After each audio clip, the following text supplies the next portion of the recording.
Let's go. Okay. Oh, we're ready? Yeah, we're filming. All right. Hey, y'all. My name is Fran. I'm 33. I'm from Charlotte. Okay. Originally born the Queen City, baby. Yes, me too. Okay, come on, Tatum. 'Cause there's not a lot of people that's here that's from It's here. not. It's really not. So, I guess growing up, literally, for me, it wasn't that bad. Like, I have siblings, but I was raised as the only child, so I kind of have the only child syndrome. So you spoiled. Yes. What's your sign? I'm a Leo. Okay, fire sign. I'm a Sag. Okay. Yes. Sages in the house. Okay. No, I don't like Yeah, come on, let's get this thing because we get me too. So you understand? Yeah. You see how I had to pull myself back together to the interview. Okay, all right. Professional. Okay. So yes, growing up was relatively easy. I didn't get into too much trouble growing up. There was like history of alcoholism in the family, so for years I stayed away from alcohol. So I don't drink, but I did submerge myself into narcotics. Okay, all right. Wowzers. But just gotta be honest here, because you gotta tell the truth. Yeah, you know. And this is Queen City Street Views where we get down to it. To the nitty gritty. It's real out here in the field. Yeah. So I came out early, like 13. What? I don't know if anybody remembers the show Noah's Ark. It was a black gay program that was like out in 2006, maybe. I never heard of it, but I'm gonna go look it up. Because it was I am. I'm gonna go look it up. So I asked how I came out. A lot of people don't believe it. I asked my mom and my stepdad because they were watching the show. I came out of my room. I said, "Hey, that's my show. Are y'all gay?" My mom was like, "No, are you gay?" And I said, "Yeah."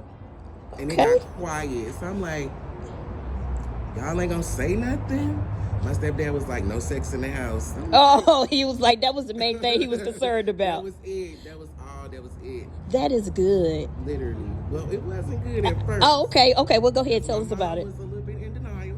Okay, yeah. So she was kind of like a little rough at first. Like, it was tension. She was antagonizing me across the E. Oh, my gosh. Y'all. So if y'all don't know what that means, look it up, across the E. Okay. But, yeah, it was rough with her. And then enough was enough to the point where I, like, literally snapped. And I'm, like, literally arguing with my mom because I wanted to get a haircut.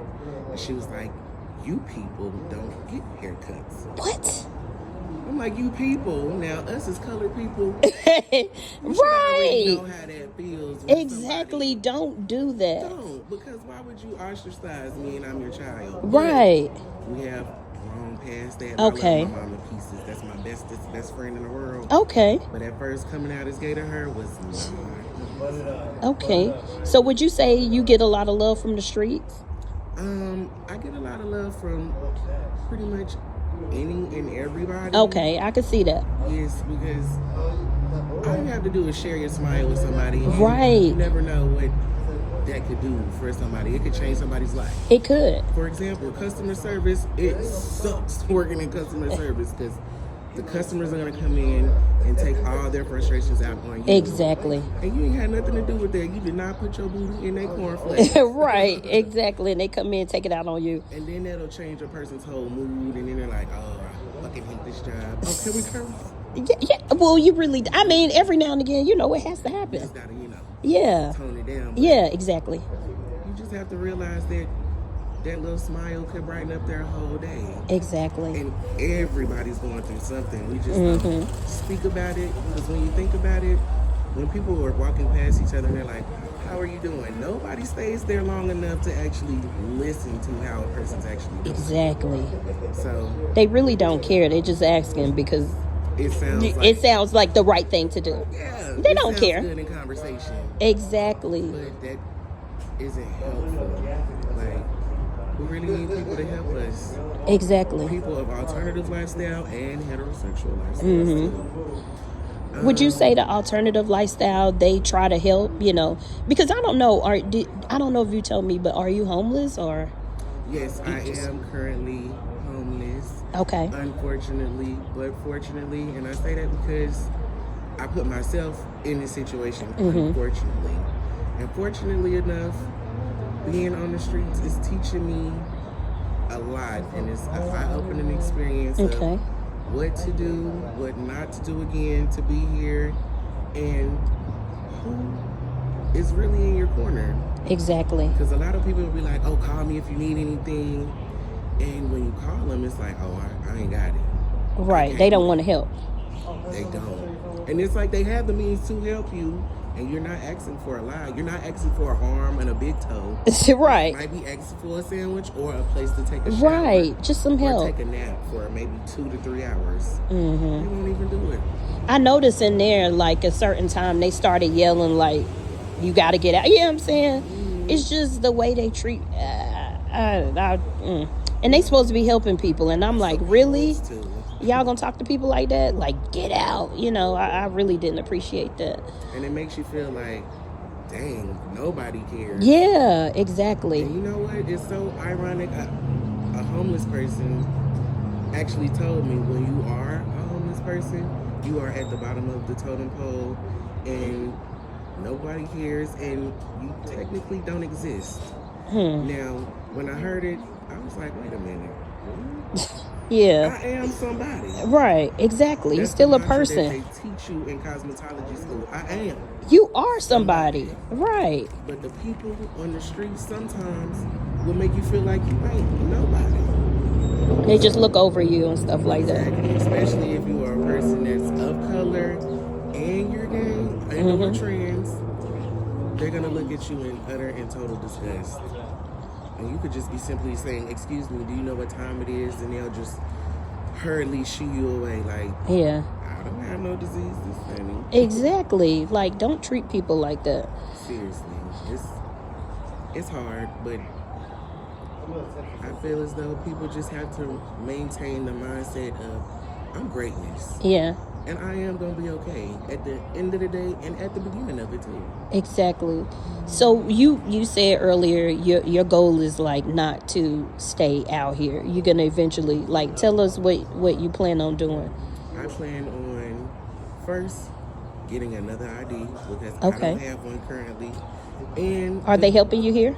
Yeah, they are helping. Okay. And they actually tell us here, this program does work. You can eventually get into housing. Okay. But they're not going to just give it to you. You have to work for it. You have to. You have to utilize the resources that are available to you. It's not a lot. Yeah. It's really not. But the little help and the little resources that they do provide, they are monumental. Okay. Because I didn't know I could go to the DMV at certain locations after 12 o'clock to get a free ID.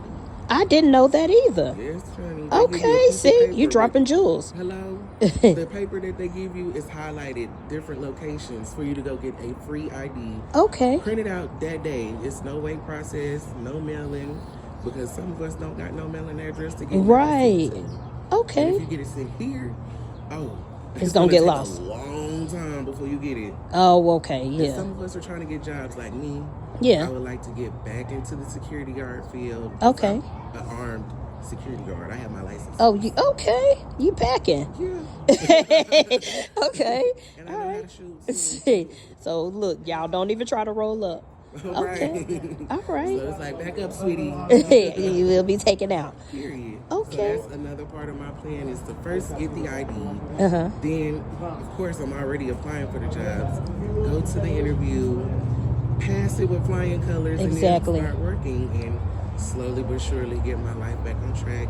I've been clean and sober for the last 22 days. Okay, you can do it. Yay, yay, yay. I want to go to AA even though I'm not an alcoholic, but it still gives steps. And and it's another support system outside of the one that I already have, which is my mom and my stepdad, and the one that I am currently building with the positive influences as my friend Mocha. Y'all seen her in the clip for me. I'm adding her and others like her to my support system as well. Okay, all right. So, and eventually in the future, we were talking about coming up with tea time with the girls. So make sure you guys stay tuned for that. And I just want you to give some advice for somebody that, just anything. Like, what's some good advice? Just give us some good, solid advice before we go. Okay, some good advice. I would say, number one, control your perception. So, whatever that means to anybody out there, take what you will from it and run with it the proper way. Control your emotions. We all got them. And we all know that it's easy to set us off and fly off the hinges, but don't do it. Because Exactly. the people that are pushing your buttons to get you out of character have a point to prove. An agenda. To the commentators and the Poindexters in the comments, like, that are watching your every move. Exactly. So don't prove them right, prove them wrong, and put the egg on their face and not on your own. Exactly. And the third piece of advice I would say, even if you are down and in a low point, don't stay there too long. Don't revel in it. Don't dwell in it, because bad things don't last always. Exactly. So All it's right. always gonna be okay. You're gonna be okay. 'Cause Exactly. you're greatness. Remember that. Yes. You heard it here. Urban Ministries from France. All right. Well, thank you, friend, and we're gonna follow your progress. And do you have a Cash App? I don't know if Yes, I do have I. a Okay, Cash y'all, App. please donate to Fran, because Fran is out here trying to make it. Give us your Cash App. My Cash App is Fran Babe. That is $FRANBAB. That's my Cash App. All And right. since you are going to be following the process, I am going to be starting my transition Okay. again. Okay. Well, you look good either way. Thank you, boo. But yeah, we're gonna follow it, and we're gonna have tea time for the girls. I gotta get out of here because she got to use the bathroom. Yes, All right. it's cold, So, honey. thank you.